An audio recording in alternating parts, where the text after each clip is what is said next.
The land down under has never been easier to reach. United Airlines has more flights between the U.S. and Australia than any other U.S. airline, so you can fly nonstop to destinations like Sydney, Melbourne, and Brisbane. Explore dazzling cities, savor the very best of Aussie cuisine, and get up close and personal with the wildlife.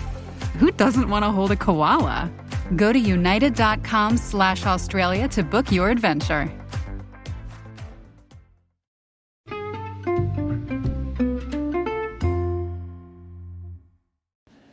Hi, everybody, and welcome to the Dr. Psych Mom Show.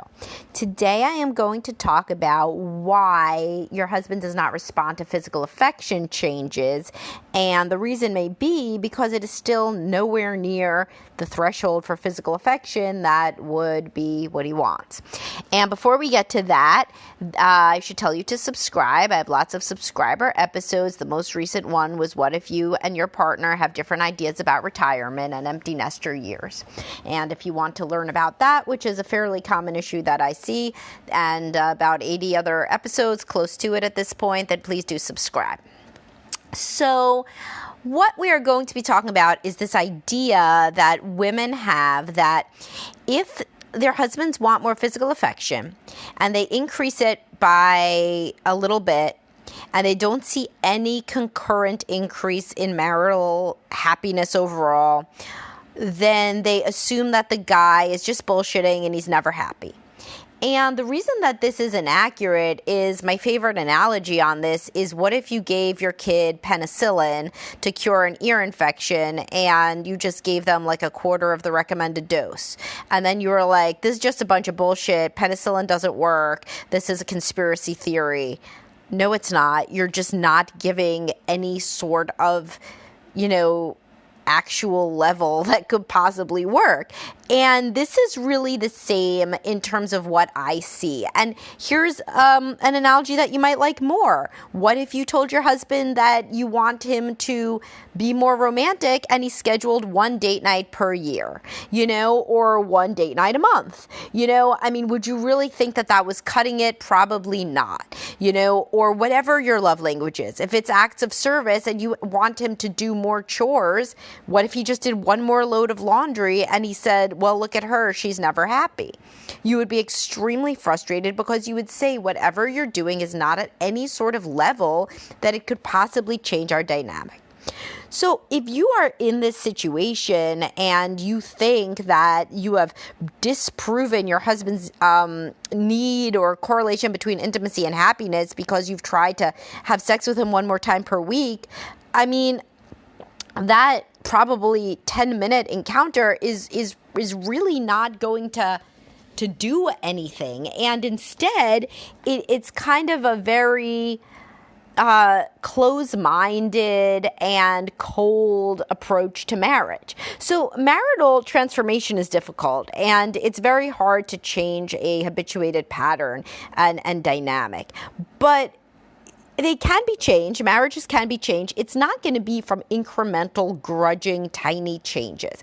It's going to be from big, grand gestures and epiphanies, such as if you wanted your husband to be more romantic and he wrote you a love letter every day, or you wanted him to be more, do more chores and he took over doing the laundry entirely, or if you wanted him to buy you more gifts and he got you like a little gift every week, or whatever. So it wouldn't be just him doing it like a little bit more grudgingly in a way that is designed to kind of just do the bare minimum. And it's the exact same thing with intimacy. If you want to actually transform your marriage and actually see how it would be if you were in what your husband wants. And of course, if you're the higher libido female partner, then just switch the genders. I just do it based on what I know, which is that men are more frequently in the situation of being the one who is begging for physical affection. But some women are. As I say, it's like a third, 2/3 of what I see. It's probably, a little bit less like that it's probably even more men than women from what I don't see, because women seem to find me particularly well suited to talk to about sex problems, right? Because I talk about them all the time. But either way, you could just switch the genders in any of my podcasts if you'd like. If it's more relevant that way, feel free. But the point here is that nobody's going to get anywhere from just doing like a little tiny bit more intimacy, grudgingly, rolling your eyes, basically implying that it's not going to change anything. That isn't what's going to happen. Like, the people that want more intimacy, they want like a sea change. They want touching a lot, and casual touching, intimate touching, like a whole different feeling, like a warm, open, loving feeling in the home and between the couple. This is where you should be applying your efforts, not to one more time of some form of touching per week. That really isn't going to do anything good, and if anything, the husband will just become completely disillusioned with the marriage. Like, well, wow, I mean, with this as her best effort, then really we shouldn't be together. And honestly, he could be right. Like, if that's all that you could get yourself to is a tiny little bit more intimacy, then perhaps you're really not compatible. And that is not a failure for two people to realize that they're ultimately not compatible on a deep issue. That is not somewhere where a person has to be blamed or another person has to be blamed. That could just be seen as, we just do not work as a couple, and we will continue to make one another extraordinarily upset until one day we separate anyway, or for the rest of our lives, depending on what we saw growing up. If we both saw miserable parents, then we'll probably just stay together, glued together in marital disharmony. And believe me, that doesn't help anybody. So the point here is to really think about the spirit of the law, not the letter of the law. When your partner wants more physical intimacy or any other love language, try to do a sea change, like a whole philosophical paradigm shift from somebody who says, all right, well, I can only do it once a week because I'm tired, to somebody who says, well, is this marriage worth seeing what it would be like for me to truly get outside my comfort zone and be intimate regularly, meaning like close to daily, and to touch and to kiss and to hug and whatever. The same exact way as you would want your partner to act about your love language. And if your partner is the one who wants more sex, then you have my full permission to share this podcast with them and to say, here is the thing that I would want you to make a paradigm shift about if I were trying to do that about sex. Because a lot of men would be thrilled to have that information, because they're trying to, probably in their way. And if you were like, I consider doing, the 2 more loads of laundry a week that you're currently doing to be the same as if I were to give you another peck on the lips every week, then that will be an analogy that they understand. And if you said, if you truly take over all of XYZ chores, then I would consider that a grand gesture, and I would respond with a grand gesture. Then they may really hear that for the first time. So then you may be asking yourself, what would enough look like? Because if love languages are very different, and I just did a little video about how acts of service are, in my mind, the opposite of physical touch. I could do another podcast, a full one about that. But let's say that your love language is acts of service and your husband's is physical touch, right? Then it's whatever enough would look like for you. You're smart. You can do the analogy of it, My love language is not acts of service, but I had 3 kids under 5. Sorry, I had 3 kids under 3.5. God, I don't even fucking remember. I had 3 kids under 3.5. And then again, I did have 3 kids under 5 as well. But anyway, at that point, everybody's love language is acts of service. I don't care what your real love language is. It is acts of service when you have that many children and they are that young. So, and that, of course, I should probably do a podcast about that too. Love languages can change over time. And acts of service is a big one when you are in any way incapacitated, such as when you're nursing a baby and you have a toddler, you have a preschooler. So, at that stage, acts of service would have looked like me not having to worry about anything, like literally, like me not having to worry about the chores. Me doing whatever I could do, and then beyond what I could do, I would not have to worry about. It would be magically taken care of. And that is what, when there are people who both are into doing chores, like, people usually marry like goes to like in second marriages. As I've said, like in my second marriage, I don't have to worry about doing the chores. I do like what I do. Let's say I do the cooking. I don't have to worry then about the cleanup. It happens. It just happens.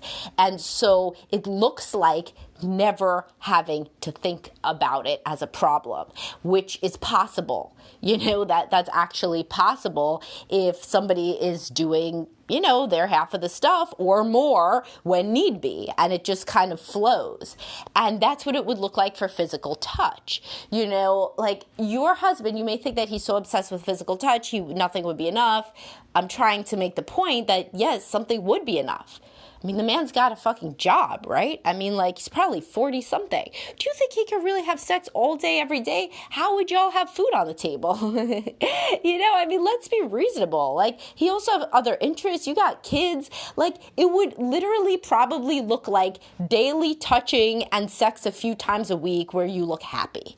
Like, that's really what it would look like. Just like in terms of chores, I don't expect my husband to be like building a new shed in the backyard every day, to do like home projects or something. Like, I just expect him to clean some shit up, like enough that I never have to be like, can you clean that up? Because we both understand there's a mess that will get cleaned up. That's what it looks like. So like, for example, people tell me stories where like an animal doesn't get fed.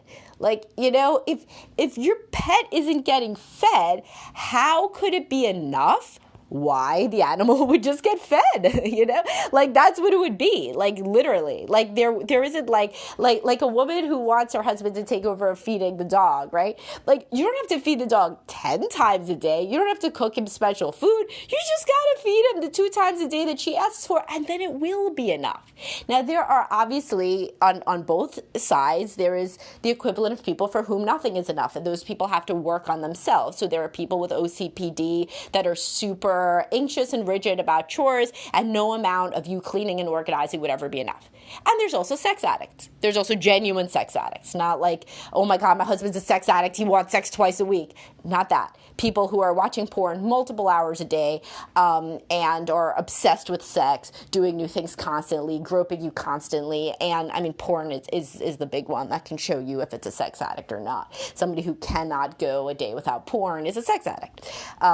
That's like the truth. You may not like to hear that if you're a man, but hell, you like the rest of the podcast where your wife was, being entreated to take your perspective. So if you cannot go one day of your life without porn, that's a problem. Just like not being able to go one day without a drink would be a problem. But and it's not because she won't have sex with you either. Like, if you really need to use porn every single day of your life, then that is a problem, as it would be if you had to do anything, any addictive thing, every single day. But the point is, most people are not sex addicts, and most people are not obsessively anxious with OCPD about cleaning. Most people, there is enough. There really is. But you just haven't gotten to it. So it's very honestly self-congratulatory and self-aggrandizing to tell yourself, oh, it would never be enough for my spouse. They would always have another standard. Only in rare cases is this actually true. Usually you just haven't gotten to enough. It would be like an average woman going to a modeling competition, not winning, and being like, there was no amount of hot I could have been. Yeah, there was. You just weren't it. Or a man doing a triathlon being like, there was no amount of fast I could have been. Yes, there was. Of course there was. So let's be real. And the point is, there isn't enough for most healthy people, anybody within the first standard deviation from the mean of whatever variable, and that's likely where you are statistically, and your spouse. So just try to give so much that they calm down, and then really see. And if there truly is no amount of physical touch that would ever make your husband happy, then he has some preoccupied attachment, possibly sex addiction things, and he's got to look in at himself. But that's going to go a lot different when you go to a therapist and you say, we have sex 5 times a week, I kiss and hug him all the time, and he still wants more. man, that therapist is going to be on your side, baby. Trust me on that. Not that therapists get on a side, but you see my point. The therapist is going to be like, well, yes, that certainly does seem like, an active sex life. And so, maybe we need to explore other issues, right? Because you will, in fact, be doing enough. Just like when I'm in session with people and the woman sometimes is like, oh, he doesn't do anything around the house. And I'm like, all right, what does he do around the house?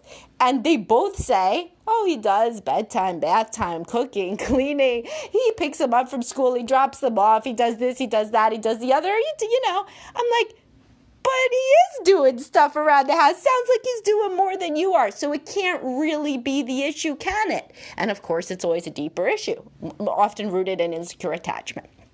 So anyhow, take this as your pep talk to try to actually do what your spouse actually wants and actually give enough. And honestly, in a best case scenario, your marriage will improve dramatically. In a worst case scenario, it will still not be enough, but that's not actually a worst case scenario, because then you really have a leg to stand on with couples counseling and getting at the root of the deeper issue. Because if you are giving your husband this wonderful, intimate, touching life, and if you can't do that, by the way, if the idea of being a person who's open to touch more consistently makes you angry, closed off, scared, then it's likely that there are things going on with you in terms of fear of intimacy, and that needs to be worked on. But if you can really open your heart up and get there, and then your partner still says it's not enough, well then shit, there's other things to work on. All right, and I hope y'all got something out of this, and I'll talk to you soon.